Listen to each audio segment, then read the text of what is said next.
আল্লাহ আছে, আমার আল্লাহ আছে, হাসবুন আল্লাহ, আমার আল্লাহ আছে, এটার নাম হচ্ছে তাকওয়া, এটার নাম হচ্ছে তাওয়াক্কুল। আল্লাহর ওকে ভয় করা, আল্লাহর উপর ভরসা করা। এবার আল্লাহ কি বলছেন দেখেন সূরা তালাকে, যে আমার উপর ভরসা করার মতো ভরসা করতে পারবে তার জন্য আমি বিপদ থেকে বের হওয়ার এমন রাস্তা করে দিব, সেটা যে আশাও করে নাই, চিন্তাও করে নাই, কল্পনাও করে নাই। বলেন সুবহানাল্লাহ। আপনাদের কি ভাইয়া কষ্ট হচ্ছে? তাহলে আমরা ভাত বেশি দরকার সে পরিমাণ আছে না নাই? কালকে কি খাবেন সেটাও কিন্তু আছে না? বলেন না ভাই। এক মাস পরে নভেম্বর মাসে যাই কি খাবেন, ওইটা হয়তো চাউল এখন ফ্যাক্টরিতে আছে, মিলে আছে, মিলে আছে হয়তো। যার নসিবে যার দানা যেটা লেখা আছে আসবে। কথা বলেন না রে ভাই। যার নসিবে যেটা আছে আসবেই। পৃথিবীর শেষ প্রান্ত থাকলেও আসবেই, মাটির নিচে থাকলেও আসবেই, ডানের মধ্যে থাকলেও আসবে, চাচার পকেটে থাকলেও আসবে, জেঠার পকেটে থাকলেও আসবে, শ্বশুর বাড়িতে থাকলেও, শ্বশুর বাড়িতে থাকলেও, মাইয়ের বাপের বাড়িতে থাকলেও, ছেলের বাপের বাড়িতে থাকলেও, চিটাঙের বাইরে থাকলেও।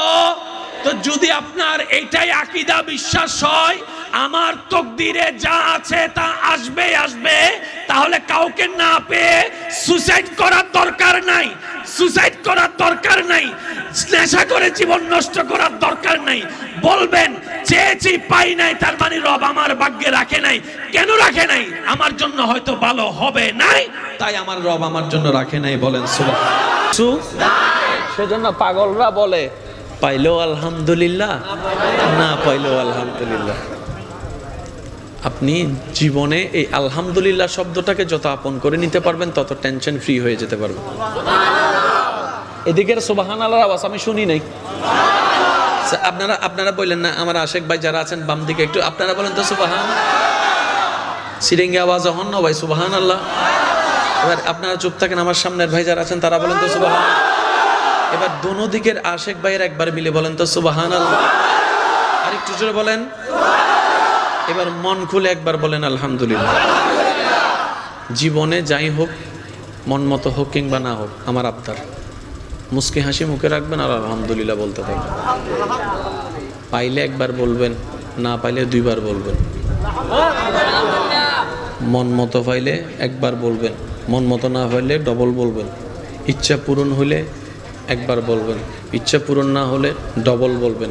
মনের আশা পূরণ হলে 2 রাকাত পড়েন, যদি মনের আশা পূরণ হয় 2 রাকাত পড়েন, মনের আশা পূরণ না হলে 4 রাকাত পড়বেন। আর একটু জোরে বলেন না সুবহানাল্লাহ। বিষয়টা শুনতো একটু কেমন জানি আজগবি আজগবি, অবাক করা বিষয় না এটা। আবার কেমন ব্যাপার, মন মতো হইলে এনা 10 রাকাত পড়তাম, মন মতো না হলে তো পড়ার কোনো দরকার নাই। মন মতো হইলে এনে 10 বার আলহামদুলিল্লাহ বলতাম, মন মতো না হলে তো 10 বার আলহামদুলিল্লাহ বলার দরকার নাই। শুনুন ভাইয়েরা, সাধারণ বান্দার চিন্তা আর আশেকদের চিন্তার মধ্যে কিছুটা তো পার্থক্য থাকেই তো বটে, এটা নিয়ে তো কোনো তর্ক নেই। শুনুন ভাই, একজন আশেক বলে আমার চাওয়া যখন পূরণ হয়, আমি যদি একবার আলহামদুলিল্লাহ বলি, আমার চাওয়াটা যদি পূরণ না হয় তখন আমি 2 বার রবের দরবারে শুকরিয়া করে আলহামদুলিল্লাহ বলার চেষ্টা করি। সুবহানাল্লাহ। জগৎ জিজ্ঞেস করে এই পাগলামির অর্থ তো বুঝলাম না, পাইলে না করবা, না পাইলে কেন করো? তখন আশেক বলে যেটা পেয়েছি সেটা আমার চাওয়া ছিল, আর যেটা পাইনি সেটা তো আমার রবের চাওয়া, সেটা তো আমার রবের চাওয়া, সেটা তো আমার রবের চাওয়া। আর রবের চাওয়ায় সন্তুষ্ট থাকা, এটাই তো বান্দার কাজ। বলেন না সুবহানাল্লাহ। সেজন্য ফাইলে ফাইলে না পাইলে মন মতো হইলে, মন মতো না হইলে, তার মানে মন মতো হইলে যদি 10 বার করেন আলহামদুলিল্লাহ পড়েন, মন মতো না হইলে 20 বার পড়বেন। আল্লাহ হয়তো খুশি হয়ে এর চাইতে উত্তম কিছু আপনাকে দিতে পারেন। সুবহানাল্লাহ বলবেন। যারা নামাজ পড়তে পারেন না, শুধু আমি আপনাদেরকে বলবো কষ্ট করে শুধু অজুটা বানান, অজুটা বানান, দেখবেন যে অজু আপনাকে নামাজের দিকে চম্বুকের মতো টেনে নিয়ে যাচ্ছে। বলেন সুবহানাল্লাহ। এবার বলুন তো আওয়াজ দিয়ে, ভিক্ষুকের কাজ হচ্ছে ভিক্ষা করা। ভিক্ষুকের কাজ হচ্ছে কি? আওয়াজটা একটু বড় লাগবে। ভিক্ষুকের কাজ হচ্ছে কি করা? ভিক্ষা করা। মনিবেগ যা খুশি হয়ে দিবে সেটাই আলহামদুলিল্লাহ, দিলেও আলহামদুলিল্লাহ, না দিলেও আলহামদুলিল্লাহ। এবার আসুন তো, ভিক্ষুক হয়ে যে চাচ্ছি, মৌলাকেও তো খুশি করতে হবে। কিছুই করলাম না, শুধু চাওয়ার সময় চাইলাম, বিষয় তো স্বার্থপর হয়ে গেল। কথা বলেন না? ক্লাস একটাও করলাম না, স্যারের রেজাইয়া যদি বলি যে আমাকে রোল নাম্বার 1 বানায় দিতে হবে, গণিতে পড়িব না? এই গার্ডিয়ান ডাক, কথা বলেন ঠিক না? তো কিছু তো করতে হবে। ওই মনিবকে খুশি করার জন্য কিছু করা, যে শব্দটা, ওই কিছু করার নামই হচ্ছে নেক আমল। জোরে বলেন। তাহলে নেক আমল হচ্ছে নামাজ। আমরা নামাজ পড়ে মুনিবের দরবারে হাজিরা দিচ্ছি, যে হাজিরা। কথা বলেন ঠিক কি না? আমরা রোজা রেখে, হজ করে, যাকাত করে, আল্লাহর দেওয়া শরীয়তের নিয়ম মেনে চলে আমরা মূলত হাজিরা দিচ্ছি। কথা বলেন ঠিক কি না? কখনো আল্লাহর রহমত থেকে নিরাশ হবেন না। আমাদের গুনাহ যত বড়ই হোক, রবের রহমতের সামনে আমাদের গুনার কোনো অস্তিত্ব। সেজন্য আল্লাহ তাআলা কোরআনের মধ্যে বলেছেন, লা তাকনাতু মির রাহমাতিল্লাহ। বান্দা, সবার থেকে তুমি নিরাশ হও, আমার থেকে নিরাশ হইও না, কারণ তোমার গুনার চাইতে 1000 গুণ বেড়ে বড় বিশাল আমি রবের রহমত। চিৎকার দিয়ে বলেন সুবহানাল্লাহ। এবার শেষ কথায় আমি আসছি, একটু মনোযোগ দিয়ে শুনবেন। জীবন সুন্দর করার জন্য একটা থিওরি কি? আলহামদুলিল্লাহ। বলেন সবাই। আমার মনে হয় আওয়াজটা আর একটু বড় হবে, একটু বড় করে বলেন। জীবন সুন্দর করার জন্য একটা বড় নিয়ামত হচ্ছে আলহামদুলিল্লাহ। বুঝি না বুঝি, মন মতো হোক না হোক, এগুলা কিছু দেখার বিষয় নেই। শুধু এতটুক বলবো, আমি নিজের বলতেও তো আমার না, আমিও তো আমার রবের। সুতরাং রব খুশি হলে আমি বান্দা হয়ে খুশি। আলহামদুলিল্লাহ, আলহামদুলিল্লাহ, আলহামদুলিল্লাহ। কি বলবো আমরা? সবাই মিলে বলেন, আমরা কি বলবো? সূরা নূহ, কোরআনের 71 নম্বর সূরা হচ্ছে সূরা নূহ। সূরা হযরত নূহ আলাইহিস সালাম, নূহ। এই সূরা নূহের 10 নম্বর, 11 নম্বর, 12 নম্বর আয়াত যদি আমরা একটু খেয়াল করে দেখি, ফাকুল তুস্তাগফিরু রাব্বাকুম ইন্নাহু কানা গফফারা। সুবহানাল্লাহ বলেন না? ফাকুল তুস্তাগফিরু রাব্বাকুম ইন্নাহু কানা গফফারা। এই 10, 11, 12 নম্বর আয়াতের মাফহুম হচ্ছে, নূহ আলাইহিস সালামের মাধ্যমে আল্লাহ আমাদেরকে শিখাই দিচ্ছেন, বেশি বেশি আল্লাহর কাছে ইস্তেগফার করো, তওবা করো। সুবহানাল্লাহ। আরেকটু জোরে বলেন। বেশি বেশি আল্লাহর কাছে কি করো? তওবা করো, ইস্তেগফার করো। এরপরের আয়াত আল্লাহ পাক বলে, শস্য হওয়ার জন্য, খাবার হওয়ার জন্য, ধান হওয়ার জন্য, আম হওয়ার জন্য বৃষ্টির তো দরকার আছে। তোমরা গুনাহ বাড়িয়ে যাবে, তোমাদের গুনাহ বেড়ে যাবে, নিয়ামত কমে যাবে, রহমত কমে যাবে।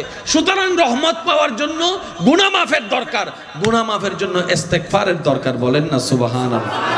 তোমরা যত তওবা করতে থাকবে, আমি আল্লাহর রহমত তত তোমাদের কাছে আসতে থাকবে, আসমান থেকে বৃষ্টি বর্ষণ হতে থাকবে। সুবহানাল্লাহ। এরপরের আয়াতে আল্লাহ পাক যে মজার তথ্যটুকু আমাদেরকে দিয়েছেন, বান্দা তোমার জীবনে যত প্রকার চাহিদা আছে, সম্পদ, সন্তান, যা যা আছে, আমি রব তোমার জন্য ব্যবস্থা করে দেব। কয়টা জিনিস আজকে পারলাম? কয়টা জিনিস পেলাম আজকে? একটু জোরে বলেন না। একটার নাম শুকরিয়া, আরেকটার নাম ইস্তেগফার। সবাই বলেন, একটার নাম শুকরিয়া, আরেকটার নাম ইস্তেগফার। এই দুইটা জিনিসকে আপন করে নেন, বাকি কাজ দেখবেন যে এমনি এমনি হয়ে যাবে। সুবহানাল্লাহ বলা যাবে না? এটা তো বান্দার সাথে আল্লাহর হিসাব। তো উম্মত হিসেবে নবীরও একটা, উম্মত হিসেবে নবীর সাথে একটা লেনদেন আছে না? জোরে বলেন না, আছে না? তো নবীর সাথে লেনদেনটা কি? দরুদের লেনদেন। বলেন না সুবহানাল্লাহ। আর একটু জোরে বলতে হবে। নবী বলছেন যে আমার উপর একবার দরুদ শরীফ পড়বে, আল্লাহ তার উপরে 10টা রহমত নাজিল করবে, 10টা গুনাহ মাফ করে দিবে, 10টা মর্যাদা বাড়াই দিবে। বলেন না সুবহানাল্লাহ। মন খুলে একবার দরুদ শরীফ পড়েন, আল্লাহুম্মা সাল্লি আলা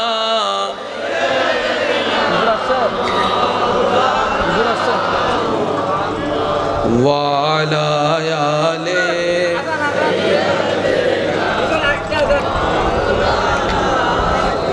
হয় না আরেকটু জোরে আল্লাহুম্মা সাল্লি আলা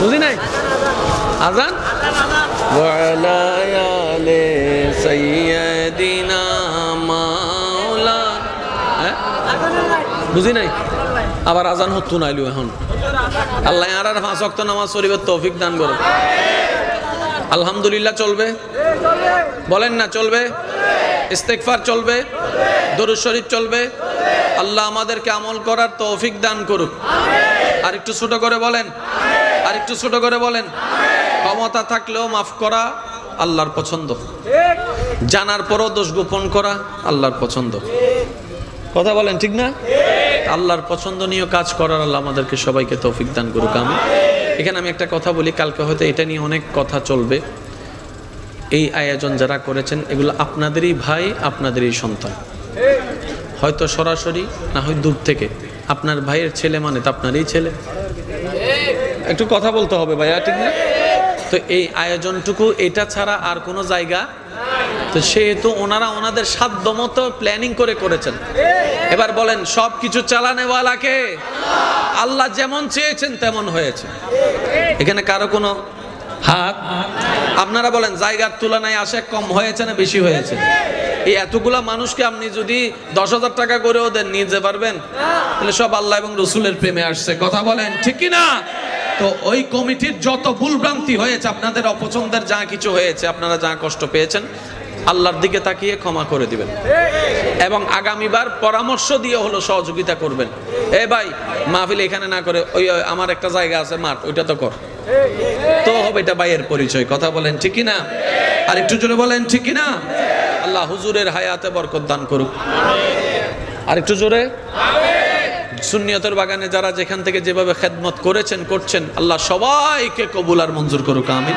তো আমি আপনাদের কাছে একটা অনুরোধ করব যেহেতু একদম খুব চিপাচিপির একটা পরিবেশ হয়ে গেছে রাস্তা এখান থেকে যাওয়ার সময় আপনারা একটু মুরব্বির দিকে খেয়াল রাখবেন আর ছোট বাচ্চাদের দিকে খেয়াল রাখবেন কারণ একটা মুরব্বি যদি হাত একটু ভেঙে যায় এটা জোড়া লাগার সুযোগ ছোট বাচ্চা যদি হাত পা ভেঙে যায় এটা তো কিন্তু বড় রিস্ক হয়ে যাবে আপনারা তো যুবক মানুষ একটু ধাক্কা খাইলেও মোটামুটি শুয়ে যেতে পারবেন এটা মনে থাকবে তো ইনশাআল্লাহ আল্লাহ আমাদের সবাইকে 5 ওয়াক্ত নামাজ আদায় করার তৌফিক দান করুন বড়দেরকে সম্মান ছোটদেরকে স্নেহ করার তৌফিক দান করুন আল্লাহ তাআলা আমাদের অন্তরকে নূর দ্বারা আলোকিত করে দিন আমিন কত ভালো লাগে আমার নূর নবীর নাম আরো ভালো লাগে নবীর দরুদ সালাম নবীর দরুদ সালাম নবীর দরুদ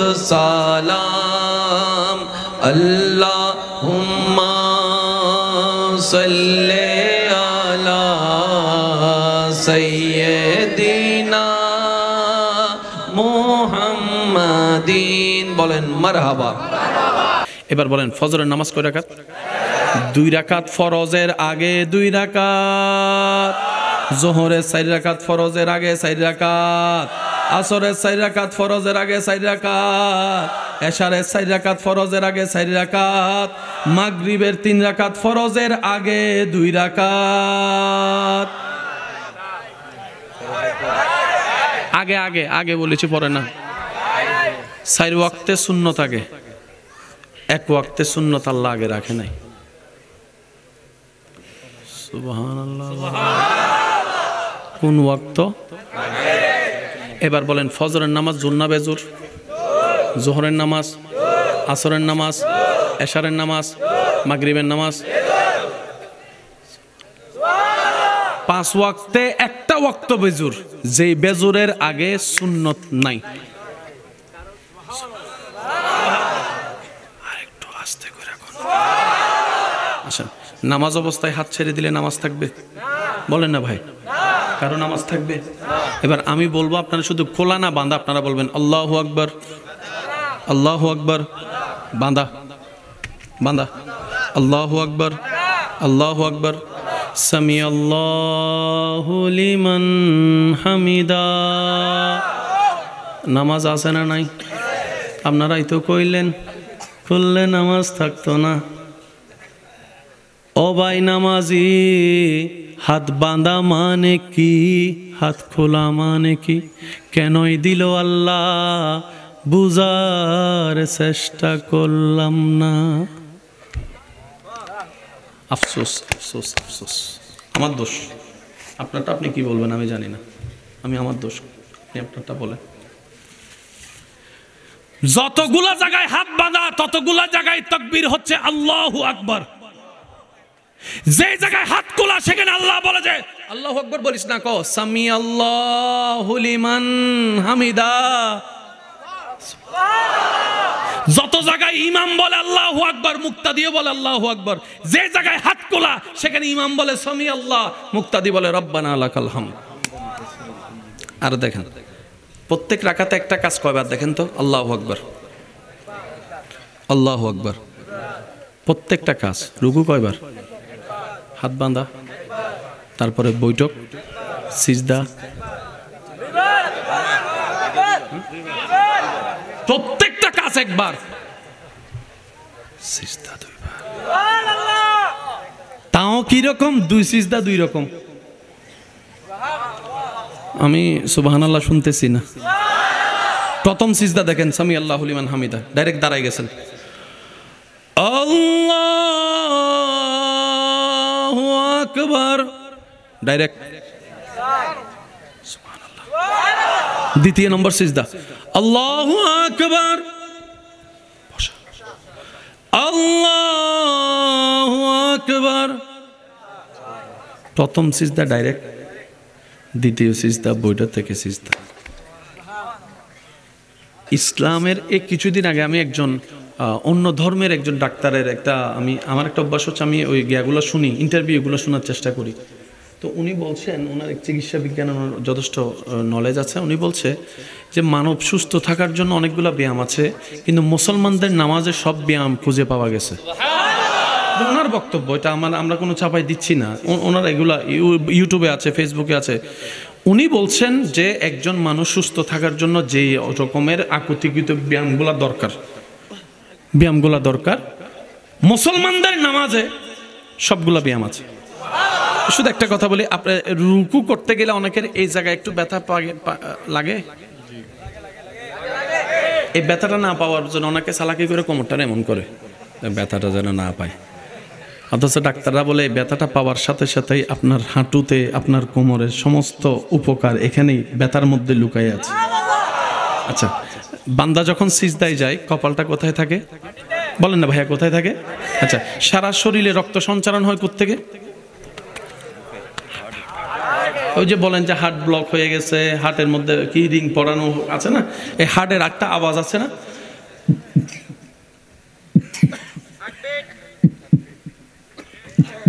শব্দটা খেয়াল করবেন।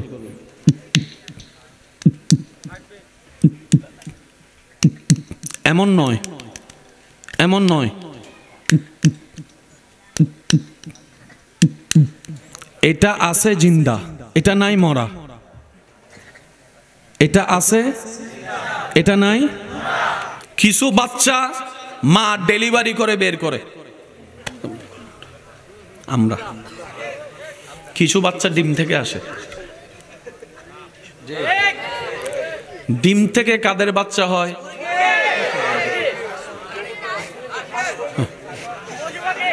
ঝগড়া করে কোন কোন প্রাণীর বাচ্চা ডাইরেক্ট হয়, কোন কোন প্রাণীর বাচ্চা ডিম থেকে হয়? যদি প্রশ্ন এমন হয়, জামিলার হতো প্রশ্ন, এতগুলো প্রাণীর কথা কে কয়জনে জানে? কিন্তু ইসলাম একটা কথায় উত্তর দিয়ে দিয়েছে, একটা কথা এটা সমাধান দিয়ে দিয়েছে ইসলাম।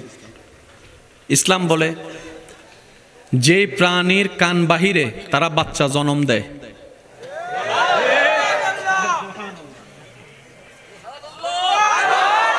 আর যে প্রাণীর কান দেখা যায় না তারা ডিম থেকে বাচ্চা দেয়। না সুবহানাল্লাহ করা যায় এখন? না না, এখানে কইয়েন না, আর একটু আস্তে করে কোন তাইলে। মুরগির কান বাহির থেকে দেখা যায়, জোরে কোন দেখা যায়? হাতে সাপের কান দেখা যায়, হাঁসের কান দেখা যায়, মানুষের কান দেখা যায়, হাতির কান দেখা যায়, জোরে কন্যা বাঘের কান দেখা যায়। যাদের কান দেখা যায় তারা ডাইরেক্ট বাচ্চা দেয়। জোরে জোরে জোরে। আর যাদের কান দেখা যায় না তারা ডিম থেকে। আসুন ভাইয়া, মনোযোগ আছে? কোনো কষ্ট হচ্ছে না তো ভাই?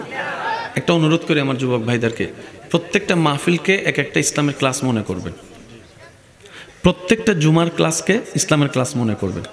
তাহলে সাপ্তাহিক ক্লাসও পাচ্ছেন, বাৎসরিক ক্লাসও পাবেন। এগুলাতে যদি আমরা অ্যাটেন্ড করতে পারি, করার মতো কিছুটা অন্তত বেসিক জ্ঞান আমাদের চলে আসবে, যেভাবে আমরা চলতে পারার চেষ্টা করতে পারি। কি বলেন আপনারা? পরামর্শটা কি ঠিক আছে তো? ইনশাআল্লাহ আমরা কি চেষ্টা করব? আচ্ছা, প্রত্যেকটা মাহফিলে আপনারা একটা জিনিস খেয়াল করেছেন কিনা জানি না, মাহফিলে যে কোনো আলোচক আসলে প্রথমে শুরু করে আলহামদুলিল্লাহ বলে, চেষ্টা করে ফিয়ামানিল্লাহ অথবা ইনশাআল্লাহ বলে। পুরা মাঝখানে বেশিরভাগ থাকে কোন জিকির? আমি বলবো না, আপনারা বলেন, সবাই মিলে বলেন। কেন এতগুলো জিকির থাকতে মাশাআল্লাহ আল্লাহর জিকির, আপনার কি জানেন আলহামদুলিল্লাহ আল্লাহ জিকির, এত সুবহানাল্লাহ বলেন কেন? আল্লাহু আকবার, ইসলাম কত সুন্দর দেখেন। সুবহানাল্লাহ বলে আমরা অপবিত্র মানুষ অপবিত্র জবান দিয়ে রবের পবিত্রতার ঘোষণা দিই। অপবিত্র মানুষ অপবিত্র জবান দিয়ে রবের পবিত্রতার প্রশংসা করি।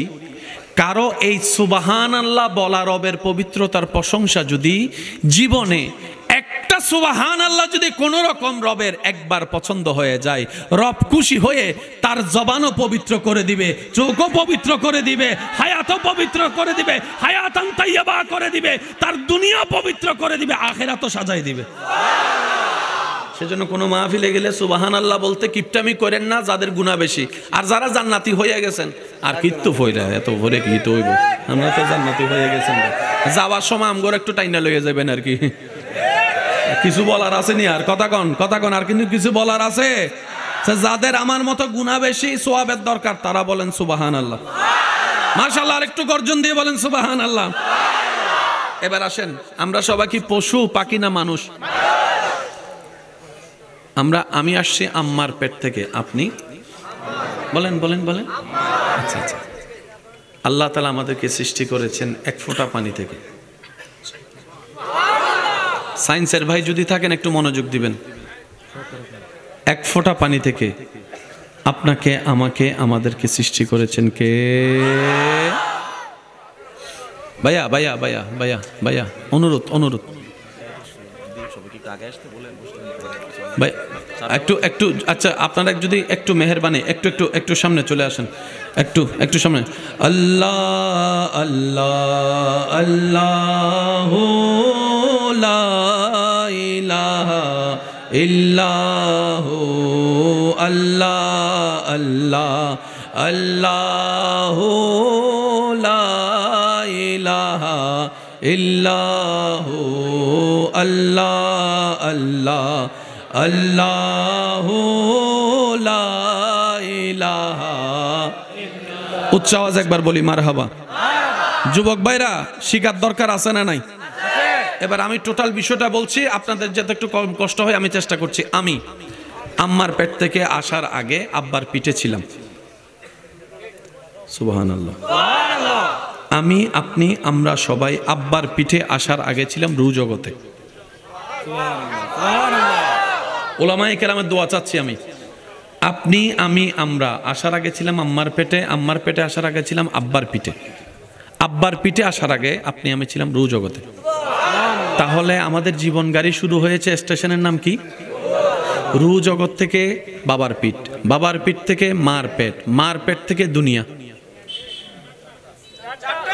ফেলে এসেছি তিনটা, এখন আছি দুনিয়ায়। এবার সামনে দেখেন কবর, হাসর, জান্নাত। ফেলে এসেছি তিনটা, সামনে আছে তিনটা। সুবহানাল্লাহ বলি। ফেলে এসেছি তিনটা, সামনে আছে তিনটা, এখন আছি দুনিয়ায়। মোট হলো, জোরে বলেন মোট হলো অনেকে বলতে পারেন যে ভাইয়া আপনি তো জাহান্নামেও যেতে পারেন, আপনি জান্নাতের কথা বললেন কেন? আমি বললাম ভাই আমাদের রব রহমান, তো আশাটা একটু বড় করেই করি।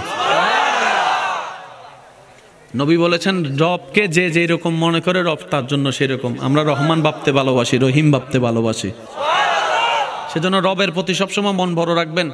আমার আল্লাহ দিবে, হাজার গুনাহ হয় আমার আল্লাহ জান্নাত চাইলে দিতে পারে, দেখবেন যে খুশি হয়ে আল্লাহ আপনাকে জান্নাত দিয়ে দিতে পারে। ফেলে এসেছি, সামনে আছে, মাঝখানে আছে দুনিয়া। দুনিয়া এবং আখিরাতের দূরত্ব কতটুক? মাত্র 3 হাত। 3 হাত উপরে দুনিয়া, 3 হাত নিচে আলমে বারজাখ। এবার আসুন, আমার আব্বার থেকে আমার আম্মার পেটে 1 ফোঁটা পানি গেছে। কয় ফোঁটা? সারা জীবন আপনারা শুনেছেন আল্লাহর কুদরত, শব্দটা শুনেছি, বলেন না আল্লাহর কুদরত শুনেছি। আল্লাহর কুদরত আসলে জিনিসটা কি? এক কথায় বুঝবেন, ঘটনা বাস্তব, কিন্তু এই ঘটনা কারোর দিকে কারো পক্ষে গোটায় দেখা সম্ভব নয়, এটা শুধু আল্লাহই পারবে। এটার নাম আল্লাহর কুদরত। মনে থাকবে ইনশাল্লাহ। আচ্ছা আসুন, 1 ফোঁটা পানি আমার বাবার থেকে আমার মার পেটে গেল, আপনার বাবার থেকে আপনার আম্মার পেটে গেল, যেটাকে ডাক্তারের ভাষায় বলা হয় XXXY। যুবকরা এই অটোভাস সবগুলো চুপ করে রয়েছে। ডিম্বাণু, এই তো বস, ডিম্বাণু শুক্রাণু, XXXY।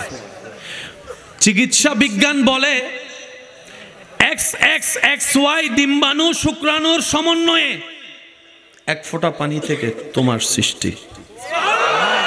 একটু জোরে বলি না, একটু জোরে বলি সুবহানাল্লাহ। যে তত্ত্ব বর্তমান বিজ্ঞান, চিকিৎসা বিজ্ঞান দিচ্ছে, একই তত্ত্ব 1450 বছর আগে আল্লাহ কোরআনে দিয়েছেন। খুলিকা মিম্মা ইন দাফিক ইয়াখরুজু মিন বাইনি সুলবে ওয়াত তারাইব। আমার অনেক ভাইরা মনে করে বিজ্ঞান আলাদা ইসলাম আলাদা। নয় ভাই, নয় নয় নয়। বিজ্ঞানের যেখানে শেষ, কোরআনের সেখানে শুরু। আরেকটা জোরে বলেন না সুবহানাল্লাহ। এবার আসেন, কয় ফোঁটা পানি? ভাইয়া মনোযোগ দিন। 1 ফোঁটার থেকে বেশি চলে গেছে। এখন যদি আমরা সবাই মিলে কাউরে দিই, ধরো ভাই এই পানিটা দিয়ে তুমি মুখ ধো,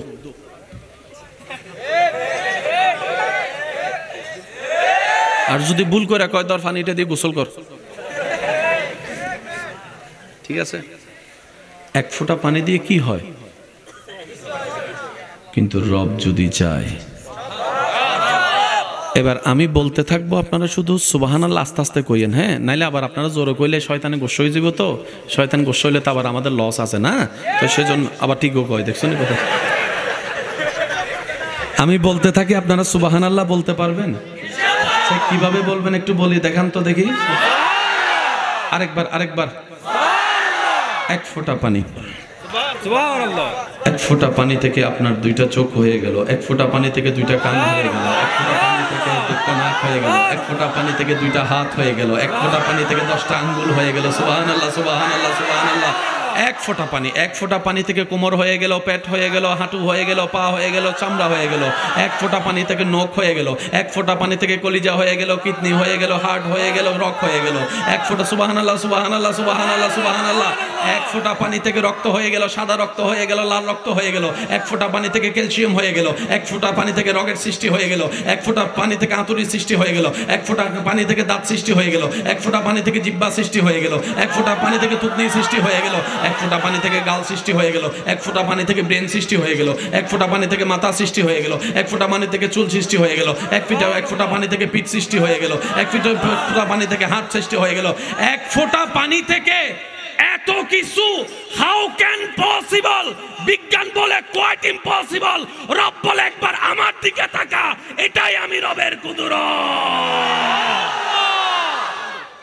বুঝবেন ভাইয়া প্লিজ। 1 ফোঁটা মনোযোগ যাদের আছে তারা বলেন 1 ফোঁটা। এত বড় শরীর, আল্লাহ কয় আমার দিকে তাকাস না, তারপরে বুঝবি আমি রবের। কোম্পানির সাইজ এটা যতটুকু বানাইছে বের করার সময়, এটাকে যদি আপনি কোনোভাবে টানেন, আপনি আমি যখন দুনিয়াতে আসছি আমাদের সাইজ কতটুকু ছিল? 2 বিঘত তো এক হাতের চামড়া নিয়ে দুনিয়াতে আসছি। আজকে আপনার হাইট হচ্ছে 5 ইঞ্চি, 5 ফুট। চামড়া তো কই ফাটতল দেখি নেই তো। সুবহানাল্লাহ, একটু আস্তে করে কোন। অনেকে বলে স্রষ্টা খুঁজে পায় না। আমি তাদেরকে শুধু ভালোবাসা নিয়ে এতটুকু বলি, ভাই স্রষ্টা বিজ্ঞান দিয়ে পাবেন না। স্রষ্টাকে খুঁজতে গেলে সুন্দর একটা মনের দরকার, যে মনে থাকবে প্রেম, ভালোবাসা, আদব, শ্রদ্ধা, বিনয়ী, নম্রতা। আপনি যদি স্রষ্টা খুঁজতে চান, স্রষ্টাকে আপনি আছে কি না সেটা জানতে চান, আপনাকে কোনো জায়গায় যেতে হবে না। আপনি শুধু আয়নার সামনে দাঁড়ায় নিজেকে তাকান আর প্রশ্ন করেন, তুই কেমনে, তুই কেমনে, তুই কেমনে, তুই কেমনে। আপনার যদি সত্যিকার আকল থাকে, আপনার আকলেই বলবে এটা একজন স্রষ্টার কারিগরের মাধ্যমে হয়েছে। বলেন সুবহানাল্লাহ। চামড়া ফাটে, চামড়া ছিঁড়ে, চামড়ায় বাজ পড়ে, অথচ এক হাতের চামড়া নিয়ে আসছি আজকে 5-6 ফুট। একটু বুঝবেন কথা। আল্লাহ পাক বলে এটা আমি আল্লাহর কুদরত। নাক কয়টা? ছিদ্র কয়টা? 2 ছিদ্র রাস্তা কয়টা? মারামারি লাগা যান যে জিতে তারটা। কখনো কি ভেবেছেন একটা নাকের 2টা ছিদ্রের রাস্তা কেন আল্লাহ একটা দিলেন? 2টা কেন ছিদ্র? আল্লাহ পাক বলে শীতকাল আসলে বুঝবি। শীতকালে নাক জাম হয়, নিঃশ্বাস নিতে কি ব্যবহার করতে হয়? নাক ব্যবহার করতে হয়। তো নাক যদি জাম হয় নিঃশ্বাস নিলেন কেমনে? কয় একটা না বন্ধ হয়েছে আর একটা তো খোলা আছে। আচ্ছা, হাতের উপরে পশম আছে? যাদের আছে তারা বলেন। উল্টা পিঠে? আমার নাই, আপনারটা আপনি দেখেন। আছে? হাতের উপরে যে এরকম আছে, নিচে উল্টা পিঠে আছে? আল্লাহ উপরে তুমি দিলা, নিচে দিলা না কেন? রব বলে যে সেটা আমার হিকমত, আমি যতটুক দরকার ততটুক দিয়েছি, যেখানে যা দরকার সেখানে তা দিয়েছি।